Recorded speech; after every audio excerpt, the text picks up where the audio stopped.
Hello out there, YouTube. This is Old School Andy Reid's illegitimate brother, coming to you live from Valrico, Florida. This is the preview to the Bucs-Panthers game. There's a lot at stake this week, not just for the teams, with the NFC South lead and the inside track to the number 2 seed, pending a giant self-collapse up in New York and across the league, though they seem to have the things sort of in a stranglehold.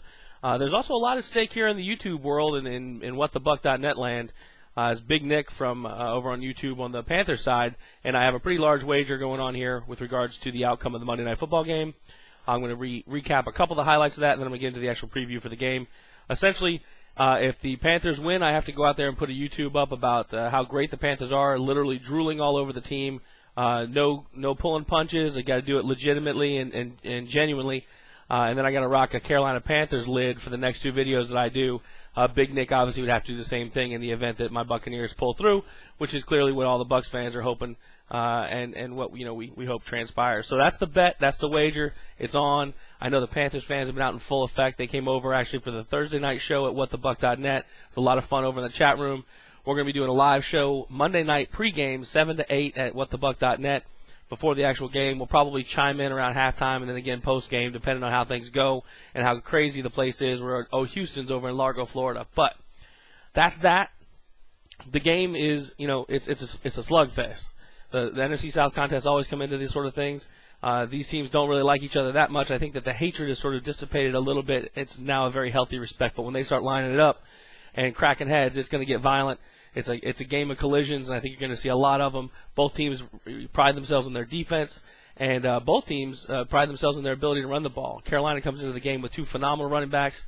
We got Jonathan Stewart, the young man who's coming in doing great. D. Will's coming in doing a great job. They're both putting up a lot of yards, a lot of touchdowns.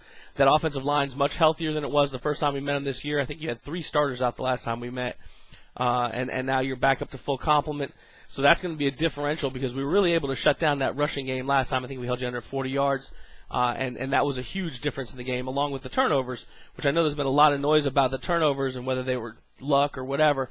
The Bucs definitely, the way our defense is built, is predicated on trying to get those turnovers. You guys actually lead us right now in turnover margin at +5 on the year versus our +3.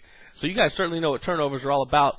I think you got a lot more forced fumbles than we got. I mean, you got guys like Julius Peppers and Harris in the backfield that tend to knock the ball loose a little bit. Jake Delhomme, your strong arm gun, comes in here. If he gets time to find Smitty downfield, it can be a long day for the Buccaneers. Steve Smith is, in my opinion, one of the best receivers in the league, certainly in the top 3.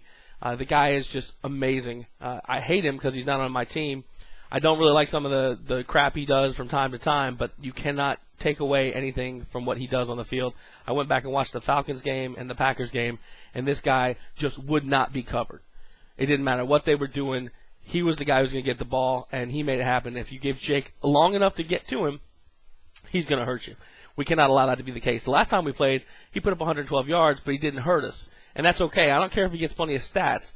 We got to win the one stat that really matters, which is the score. Now on the defense, Julius Peppers is back. That D-line is more than Julius Peppers, though. I made a lot of mention of Chemo last time, and a couple of the people said, "Hey, you can't forget about Damian Lewis." And then you got Tyler. I think Tyler Brayton is the other guy on your line. That line is solid. It's fast. It's athletic. And then you got the beast, John Beeson, running the middle behind you guys on the front 4. It's a solid core. I'm not particularly impressed with the secondary of Carolina right now. After watching those 2 games. Now, admittedly, that's just 2 games of a sample, and then the first game we played during the year, so 3 games. But what I saw in those 3 games was not particularly impressive. I think that that's a weak spot. If we can actually get a chance to take advantage of it, even with our receivers who are not necessarily, let's say, top tier. Antonio Bryant's having a good year. Ike Hilliard's on the back end of his career. Joey Galloway, I don't know if he's injured or what, but he hasn't been as present as he had been last year. And then Mike Clayton, we got to try and take advantage of the secondary, which, to be honest, was in disarray and a lot of times in those last 2 games, yelling at each other, etc. So we'll look at the keys to the game. We get into that. We got to contain the rushing attack of the Panthers the same way we did in Tampa last time. That's going to be a tough one to do. It's going to rely a lot on how our front 4 can maintain their gap discipline. Our linebackers can fill, and our backs our backers can get their arms on guys, hold them up, and then let our big safeties come in there and lay the lumber on them. Hopefully generate some fumbles. The thing we cannot do is allow that offense to get into rhythm, allow you guys to move down the field, and allow Jake time to go to play action, set up, and look for Smitty downfield. And I don't mean to ignore Moose. Moose is a hell of a receiver, too. I always clown about how old he is, but the guy's put up a ton of yards this year, too. The one I'm most afraid of, however, is Steve Smith, without a doubt. We got to pressure Jake, like I said. We've got to get through there with our front four. We got a couple of injuries on the front that'll hurt us. Jovan Hayes out with a knee, did not practice, probably will not make the trip in my estimation. That means Greg Peterson will come back in. A lot of us are big fans of Greg Peterson. He's got a great motor. Reminds, Dynamite Jimmy Wilkerson is the new Greg Peterson, right? So now we get the old Greg Peterson coming back in. Hopefully we'll get some of that in there. Ryan Sims will step into Jovan Hayes' starting lineup. Gaines Adams was slowed with a hip pointer, but I don't think that's going to stop him from getting in the game. Hopefully he'll get a ton of pressure in there. And we got to test the secondary. We got to be able to establish our run enough that we can get Jeff time to actually plant his damn feet and then try and test that secondary with Antonio Bryan on the drags. Hopefully our tight ends will have a pretty big day. I think that Jeremy Stevens is a huge mismatch against every team, but especially against Carolina if he can get past that second level. All in all, I think the Bucs are going to go into Bank of America and take the victory. I think they know what's riding on it. I think that they know what they can do. I think they know they have a shot at history with regards to having the Super Bowl here in Tampa. If they can somehow put together a hot streak the way the Giants did last year, there's a lot of ifs in that statement, and I totally understand that because nothing's guaranteed to you. But if you can't get a team up to do this, then I don't think you should be coaching in the NFL. So I'm going to predict a 23-17 victory by our Buccaneers. I'm going to predict Big Nick rocking my Buccaneers lid.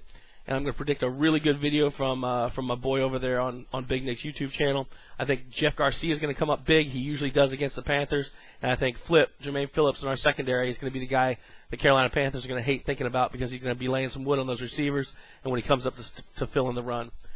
Again, we're going to be covering the final pregame Monday night, 7 o'clock at www.whatthebuck.net. Just go to that page, click on the power on the viewer. You can participate in the chat room. It's a good time. We have a lot of fun. And then we'll be watching the game live at O'Houston's over in Largo. And then doing some post-game as well. It should be a good time. And go Bucs.